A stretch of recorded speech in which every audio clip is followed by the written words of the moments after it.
They didn't say her name anymore. Only that girl, or worse, the cursed one. Every time a cow miscarried, when a storm came too early, or a child woke crying with fever, eyes turned toward the edge of the village, to the girl who lived in the tattered tent beyond the cedar line. No one remembered who started the whispers. Maybe it was when her mother died, giving birth to her. Maybe when her uncle vanished on a hunt, and she was the last to see him. But by now the story had taken root like a thorn vine. She grew up without friends, without firewood gifted, without hands to help lift water. Her name was Aiyana, but the wind was the only one who used it. At 17, her beauty was undeniable. Dark hair like raven's wings, eyes wide and green like new leaves, but it only deepened their fear. "She bewitches the young men," one woman had hissed, as if admiration was a sin she asked for. Still, Aiyana never cried where they could see.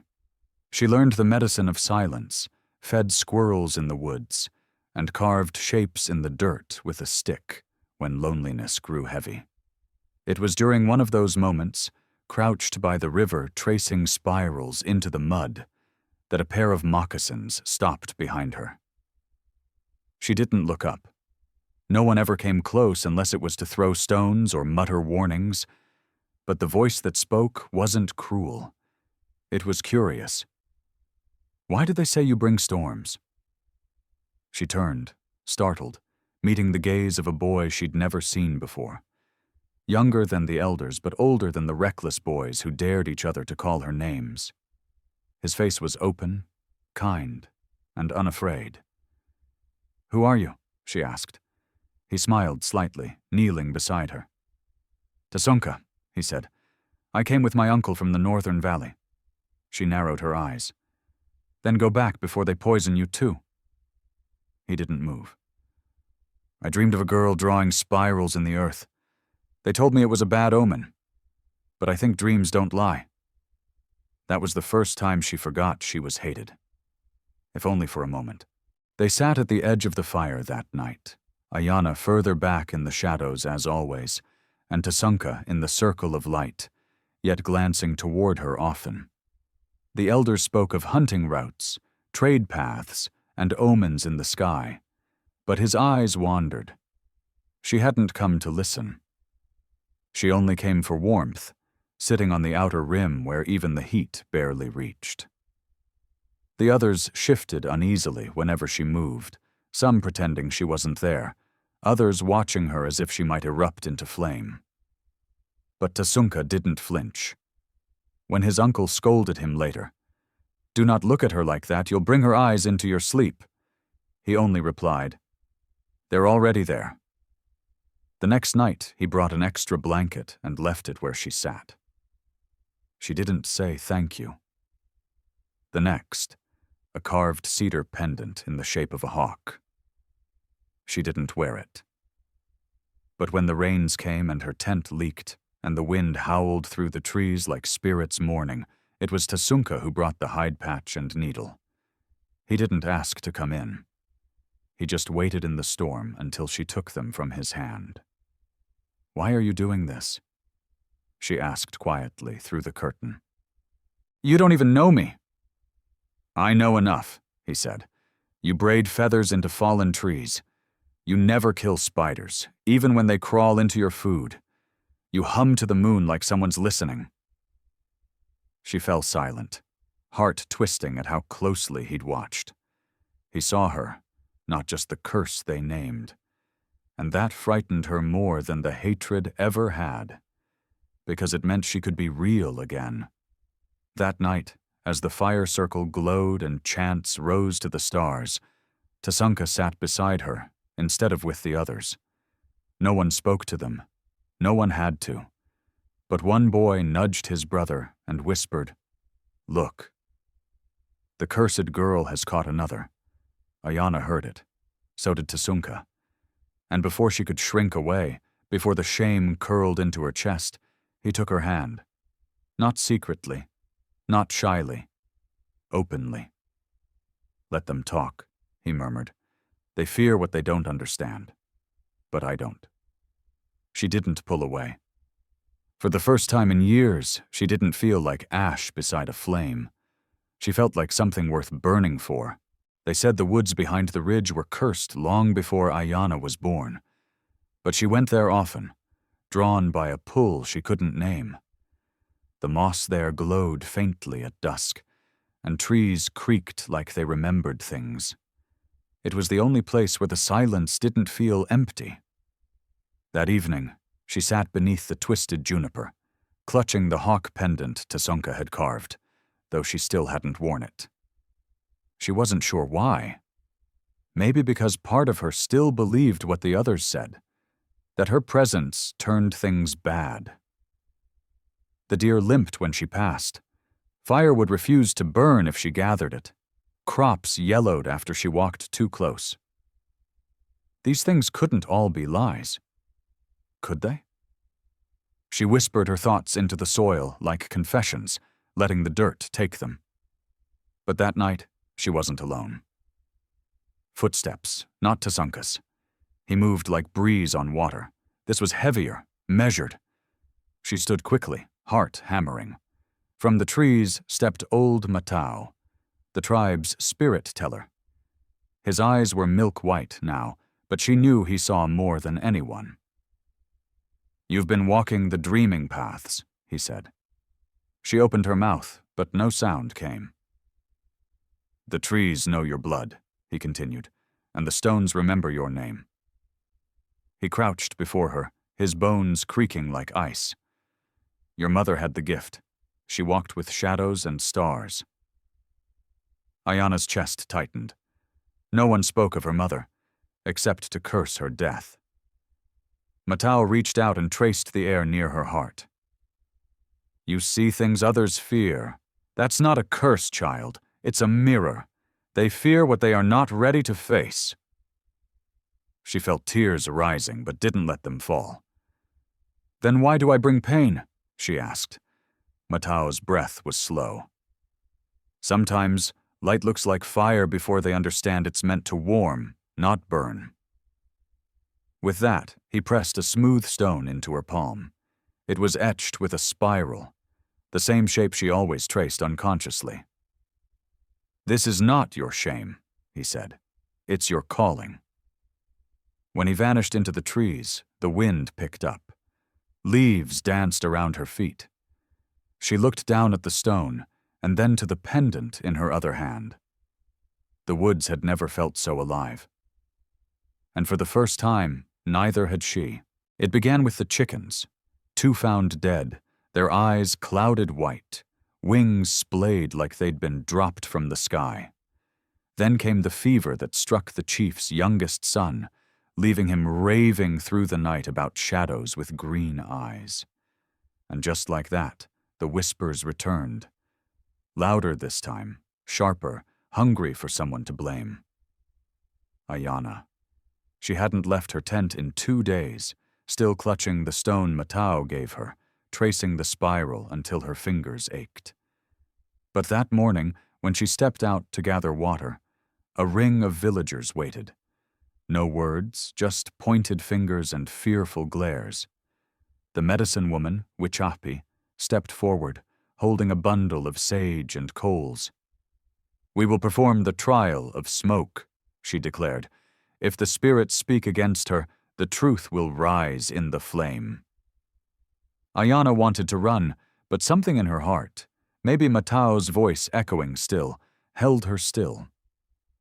She followed them to the central fire pit where sacred tests had taken place for generations. The tribe gathered in a wide circle. Even children were pulled forward to watch. The smoke was lit, thick and white, curling like spirits waking. Wichapi cast herbs into the coals, sage, cedar, juniper, and began to chant. Aiyana stood in the center, barefoot on cold earth, eyes closed. The rule was simple. If the smoke avoided her, she was cursed. If it surrounded her, she was pure. She braced herself. The smoke swirled, drifted, then split, half curling around her, half pulling away, The crowd gasped. "The spirits are divided," someone whispered. "She is neither clean nor cursed," Wichapi said slowly. "She is between."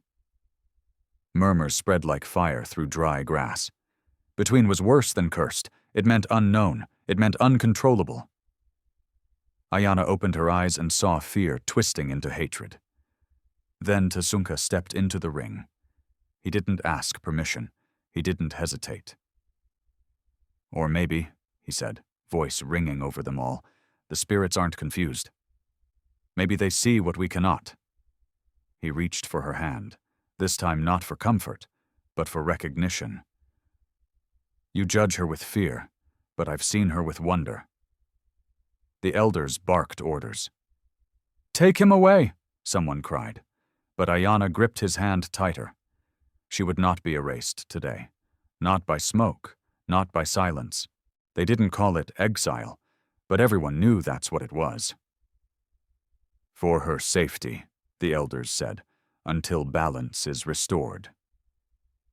Aiyana stood at the edge of the village as the sun rose pale and cold. A bundle of dried meat, a water skin, and the same tattered blanket she'd slept under since childhood were all they gave her. No ceremony, no prayer. Just a path leading east, into the forest, where winter still lingered in patches. Tasunka wasn't there. She'd been watched too closely. They feared she'd pull him further under whatever spell they imagined she cast.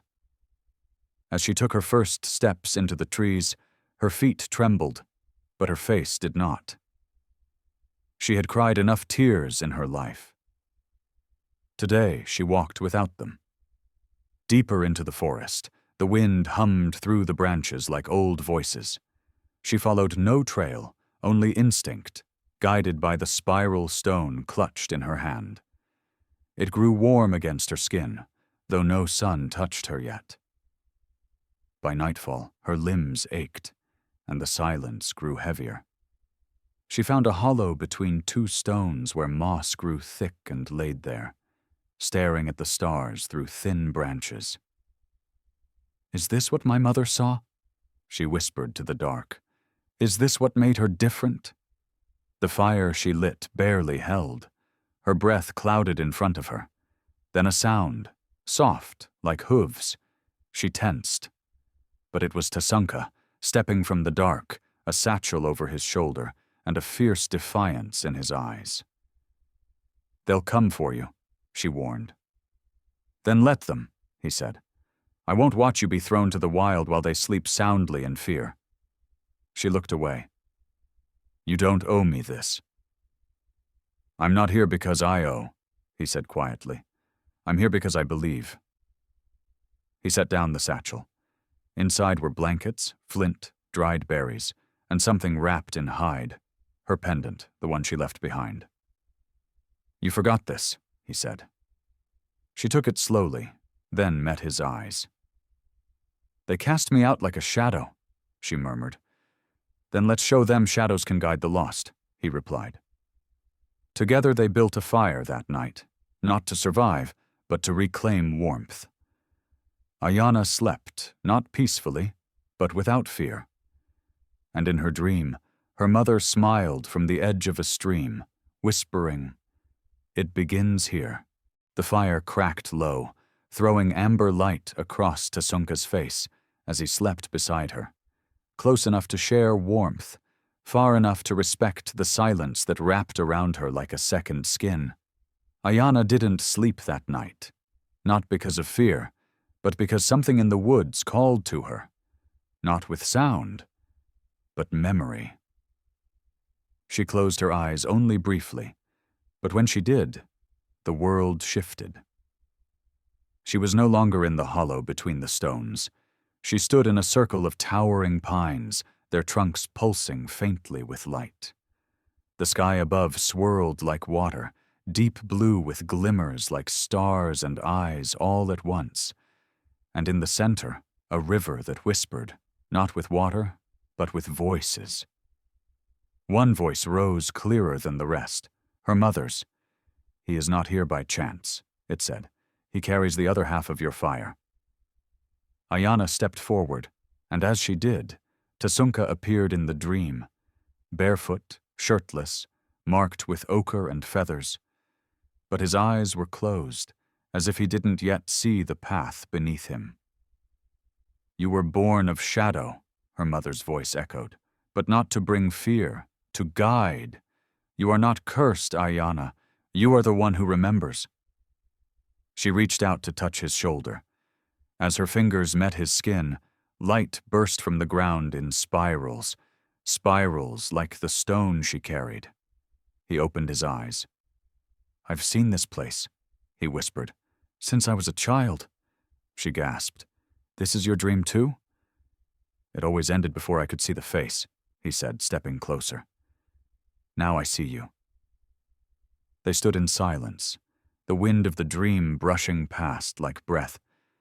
And then her mother's voice, one final time. "To awaken the gift, you must let go of shame." Aiyana woke with tears already sliding down her cheeks. Tasunka stirred, eyes blinking open, looking at her with concern. "Are you all right?" She nodded slowly, then reached into her satchel and pulled out the hawk pendant. Without a word, she placed it around her neck. "I'm done hiding," she said. "No more fear." He looked at her, not with surprise, but with knowing. "Good," he said, "because the real storm is coming, and it's not you they should fear."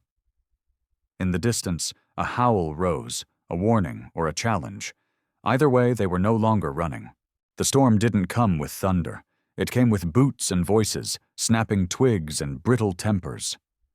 At dawn, 3 warriors from the village arrived at the edge of the hollow. Their faces were painted for confrontation, not ceremony. "She must return," one barked, ignoring the fire, the signs of peace. "The fever has spread." 2 more children fell ill. The elders believe the curse followed her into the forest. Aiyana stood slowly, her back straight, the pendant visible around her throat. She said nothing. Let them speak. Let them reveal their fear.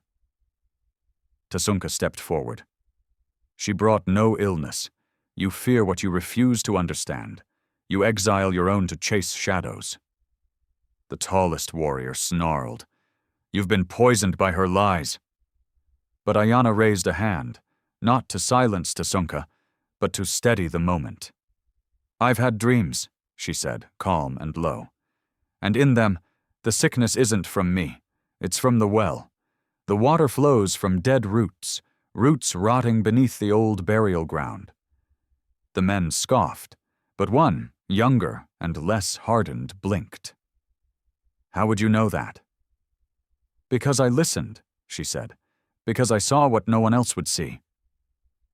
She turned, picking up her stone with the etched spiral and holding it out. "This was my shame once. But it's the key. The land speaks in symbols. Your warriors can fight a girl, or they can follow the truth." Silence. The wind stirred. Then the youngest warrior turned to the others. "There's no harm in checking the well." The leader scowled. "You'd trust her visions?" "She's been right before," the younger one muttered. "And we've been wrong." They argued in low tones, but Aiyana already knew. They wouldn't take her by force, not anymore. They would leave confused, conflicted. And they did. By nightfall, the hollow was quiet again. Tasunka watched the fire, then glanced at her. "You're not afraid of them anymore?" She shook her head. "I'm not afraid of being seen anymore." "They'll come back," he said, "this time with questions." "Then we give them answers," she replied. "Not for revenge, for healing." And when the stars rose, she began carving spirals into the dirt again. But this time, not to feel less alone. This time she was drawing a map forward.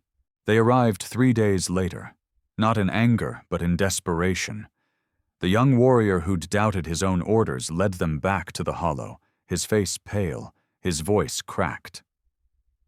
"You were right," he said to Aiyana, without shame. The water at the well runs dark. We found roots, twisted and rotting beneath the northern hill. The sickness spreads faster now. We need help." Aiyana didn't answer right away. She looked at the spiral stone in her palm, then at the earth beneath her feet, then finally at Tasunka. "I can guide them," she said softly. "But they have to walk beside me this time, not behind or ahead. Not with fear." The warriors nodded, too tired to resist. She gathered herbs, some rare, some dangerous, and with Tasunka beside her, returned to the village for the first time in weeks. No children threw stones, no elders scolded, just silence and wide, guilty eyes. She knelt beside the sick children, placing her hands on their foreheads. Fever raged through their small bodies. Mothers wept in corners. Aiyana didn't speak much. She worked. She mixed teas of willow and sage, burned cedar to cleanse the air, soaked moss in honey to press against the burning skin. And while she worked, the villagers watched. Not all believed, but none interfered. By the second night, the fever broke in the chief's son, then the baker's daughter, then the twins born to the basket maker. One by one, the heat left their bodies. The color returned. Breath came easier. On the third morning, Wichapi approached the fire where Aiyana sat alone. The old woman's hands trembled as she extended a shallow bowl of sweet root broth. "This is for you," she said. "You've done what none of us could." Aiyana accepted the bowl, but did not drink. "Not for reward," she said gently. "Only to remind you what you forgot. Fear is no healer." Wichapi bowed her head, tears falling into the dust. Tasunka joined her soon after, holding a woven shawl the villagers had placed at the tent door. "They don't know how to say sorry," he said. "Then they shouldn't," she replied. "Let them remember instead." That night, as the fire crackled and stars drifted across the sky, Aiyana stood at the center of the village, not as a warning, not as a curse, but as a keeper of the flame. And no one dared look away. They began speaking her name again, not in whispers, not in fear, but with reverence. Aiyana said this herb soothes the lungs. Aiyana told the children that dreams are messages. "Ask Aiyana, she'll know." It felt strange at first, like wearing a coat that no longer itched, but still didn't feel like hers. Yet each day, it settled more easily on her shoulders. She no longer lived at the edge of the village. Tasunka had built a small dwelling for them near the cedar grove, where the sun struck the soil just right and herbs grew thick even in cold months. Children came first, curious and unafraid, then women, quiet and humbled. Finally the men, stiff-necked and still uneasy, but willing to listen. Aiyana didn't seek their approval. She offered her fire freely, but she no longer bent to be accepted. Her strength came from the silence between her and the earth, the pull of the moon, and the way Tasunka stood beside her without ever trying to speak for her. Matao, the old spirit-teller, came one final time. His body frail now, movements like crumbling leaves. "You've become the voice they denied," he said, sitting beside her garden. "And yet you never raised it." Aiyana smiled. "They were already shouting inside. I just waited for them to grow tired of the noise." Matao chuckled, then grew quiet. "You should take my place when I leave, be the dream walker for this tribe." But she shook her head. "I don't want to stand above them. I want to walk among them." That night, as flames danced in the central circle, Tasunka brought her forward, not as a bride, but as a chosen keeper. No chants, no fanfare, just every soul in the village standing still, watching as he placed the hawk pendant back around her neck. The spiral stone now hung beside it, tied with cedar fiber. "She was never cursed," Tasunka said, voice steady. She was clarity in a world afraid of its own reflection. No one objected. Not one voice rose. And when they returned to their dwelling beneath the cedars, Aiyana lit a single flame and whispered, "Not forgotten, just hidden. Until now." And from the dark, it glowed like a star remembering where it came from. Years passed, and the village changed, not by force, but by memory. Children no longer flinched at shadows. They followed spirals drawn in the dirt as games, not warnings. And when sickness came, it wasn't met with fear, but firelight, herbs, and Aiyana's steady hands. Her home near the cedars became more than a healer's hut. It became a place of returning. Travelers stopped there for rest, for dreams interpreted, or for silence that spoke louder than speeches. Aiyana never called herself wise. She just listened, more to the land than to people, and that perhaps was the wisdom they had always needed. Tasunka remained at her side, not as her protector, but as her witness. Their love was quiet, carved over time like rivers into stone. No declarations, no vows, just presence.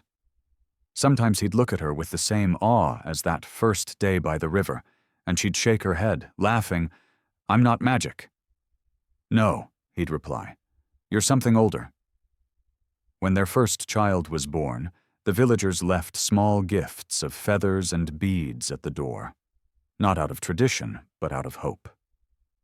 They named her Winona, firstborn daughter, but Aiyana whispered another name to the stars, Ashari, the name her mother had once called her in a dream, a reminder that nothing is ever truly lost.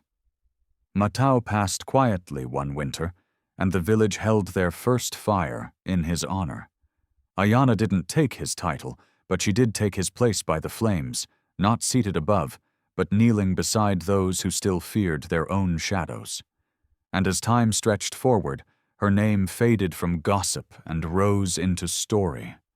They told children about the girl who once lived outside the village, the one they'd called Cursed, and how she lit the way back for them all. Old warriors who once spat in her direction now bowed their heads when they passed her garden. Women who once crossed the path to avoid her now brought their daughters to learn. And on the final page of every version of the tale, one truth remained the same. The fire she lit never faded. Even when she was gone, even when her bones returned to soil, the spiral stones remained, each one a reminder that the soul they once feared had only ever wanted to heal. And somewhere, in the woods where dreams still walk, her laughter echoes, soft and free.